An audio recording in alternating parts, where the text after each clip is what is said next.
마태복음 2장 18절입니다. 그는 라마에서 곡하는 소리를 듣게 되었다. 그러므로 그는 크게 슬퍼하고 통곡하고 있다. 라헬이 흐느껴 울고 있다. 그녀 자신의 그 자식들을 위하여. 그러나 그는 위로받는 그것을 좋아하지 않고 있다.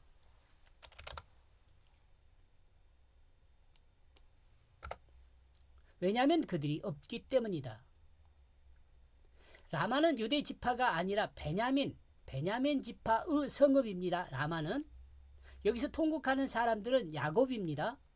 왜냐하면 통곡하는 자가 여성이 아니라 남성이기 때문에 그렇습니다.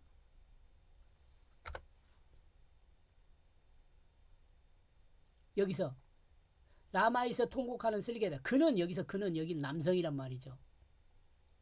그는 크게 슬퍼하고 통곡하고 있다. 그는 남성입니다. 본문에서 이해 안 되는 부분이 있습니다. 라헬이 그의 그 자식들을 위하여 통곡하고 있다고 말을 합니다. 라헬이 그의 그 자식들을 위하여 통곡하고 있다고. 그러나 그녀가 위로받는 것을 좋아하지 않는다고 또 말을 합니다. 그리고 나갑시다.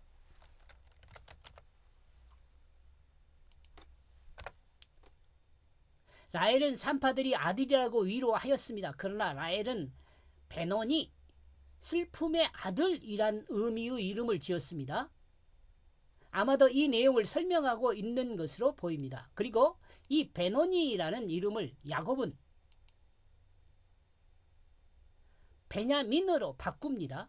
이 이름을 불렀습니다. 이 내용은 뭐냐면 오른손의 아들이란 말이죠. 베논이라는 이름을 베냐민, 오른손의 아들입니다. 그러니까 그 슬픔의 아들에서 바뀐 거죠.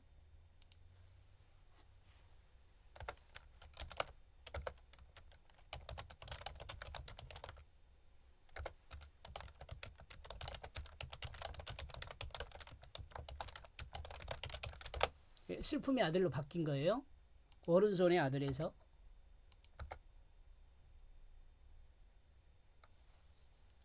슬픔의 아들에서 오른손의 아들로 바뀐 겁니다. 이 내용은 설명하는 내용은 본문 마태복음 2장 18절입니다. 지금 보고 있는 적이죠. 이 상황을 다시 생각하면 에레미야는 라마에서 곡하는 소리를 들었습니다. 여기서 곡하는 사람은 남성입니다. 그러므로 야곱이 크게 슬퍼하고 통곡하고 있는 것으로 볼 수 있습니다. 그리고 라헬은 그 자식을 위하여 흐느껴 울고 있습니다. 그러나 위로받는 것은 좋아하지 않고 있습니다. 이 내용을 드러내는 것은 라헬이 둘째 아들의 이름을 베노니로 정한 것입니다. 그러나 야곱은 라헬의 부탁을 거절하고 베노니란 둘째 아들의 이름을 베냐민으로 곧 오른손의 아들로 아들이란 의미의 그 이름이 둘째 아들의 이름이 되게 했습니다. 이 내용에서 야곱이 울고 있는 것은 아들을 잃었기 때문이 아니라 사랑하는 아내 라헬의 임종을 보고 있었기 때문입니다. 그렇죠. 그리고 라헬이 흐느끼고 있는 것은 자식을 위하여 흐느끼고 있습니다. 그리고 라헬은 흐느끼면서 야곱에게 자신의 두 아들을 부탁하고 있다고 봐야 할 것입니다. 이러므로 라헬이 흐느껴 우는 것은 아들을 잃었기 때문이 아니라 자신의 아들들을 야곱에게 부탁하면서 흐느끼는 것으로 볼 수 있습니다. 이 내용은 에레미야 선지자가 여호와로부터 듣게 된 내용입니다.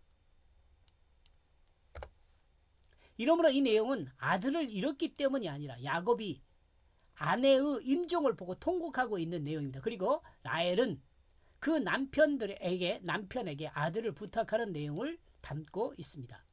그런데 이 내용이 신약에 예수님이 베들레헴에서 태어나 만난 위급한 상황인 헤롯이 아기를 죽이려는 것을 설명할 때 그 내용으로 사용됩니다.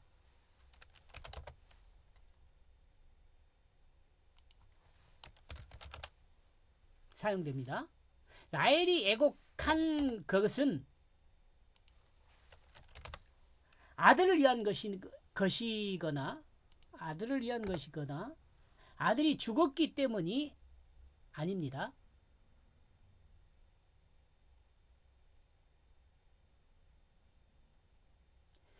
이미 주님과 마리아와 요셉은 주님의 사자에게 애굽으로 피신하였습니다.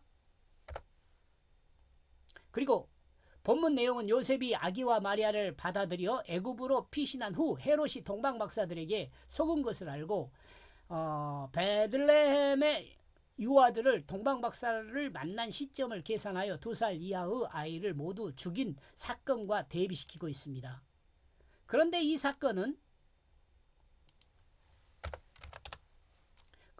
사건과 구약의 야곱과 라헬 사건을 대비할 수 있는 내용이 그렇게 뚜렷하지는 않습니다. 그러므로 이 내용은 쉽게 이해되지 않습니다.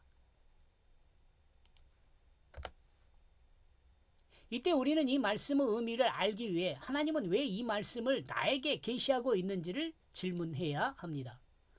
구약 내용은 베들레헴에서 야곱이 아내를 잃은 슬픔을 애곡하고 라헬의 애곡은 애곡한 것이고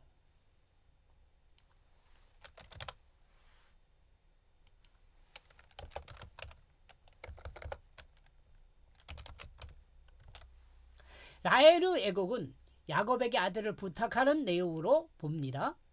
그리고 본문은 헤롯에 의해 억울한 자녀들을 잃은 베들레헴 어머니들의 애곡을 드러냅니다. 그죠? 하나님은 마태를 통해 이 두 가지 이야기를 연결하여 설명하고 있습니다.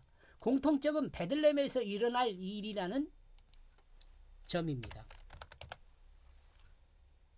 하나는 아들을 잃은 라헬이고 하나는 아들을 잃은 어머니들입니다.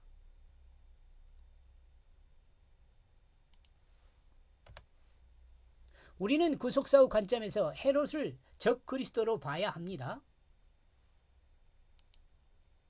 왜냐하면 구원자 예수를 죽이려는 뜻으로 하나님의 구속사를 대적하는 사람이기 때문에 그렇습니다. 선지자 에레미야를 통해 말씀하셨던 것이 성취되었다고 하는데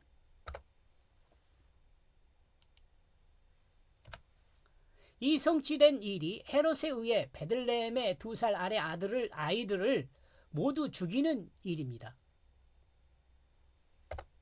죽이는 일이었습니다.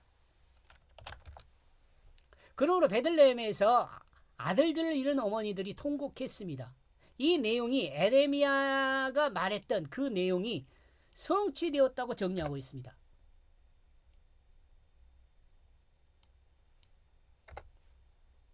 우리는 이야기에 집중하는 것이 좋지만 이 이야기 속에 담아둔 하나님의 뜻이 더 중요합니다. 하나님은 여기서 무엇을 전하고 있을까요? 구약에서 이야기의 핵심은 라헬 자신의 죽음이고 그 애통은 라헬 자기 그 애통은 살아있는 아들만 남긴 어머니의 부탁이 담긴 애통입니다.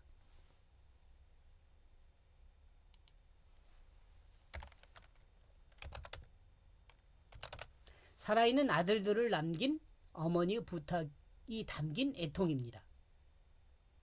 이 아들들은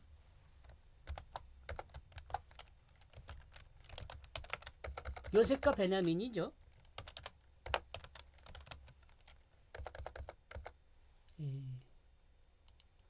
어째 이렇게 올라오십니까?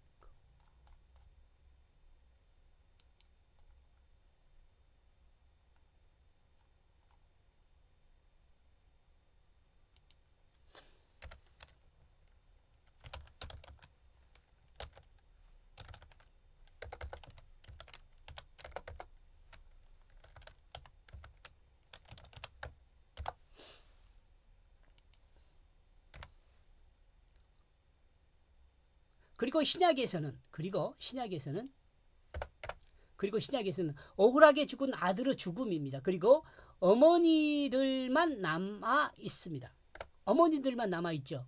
그리고 이 상황을 성경은 관계를 지어 설명하고 있습니다.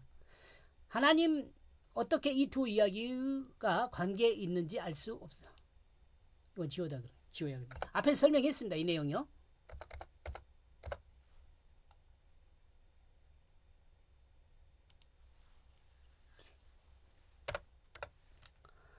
이 두 이야기는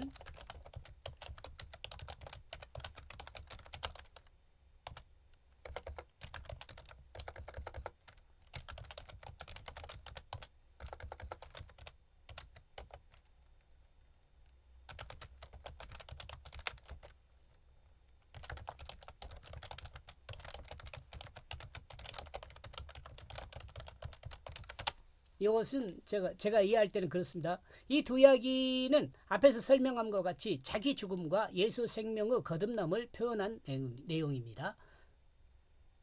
설명함과 같이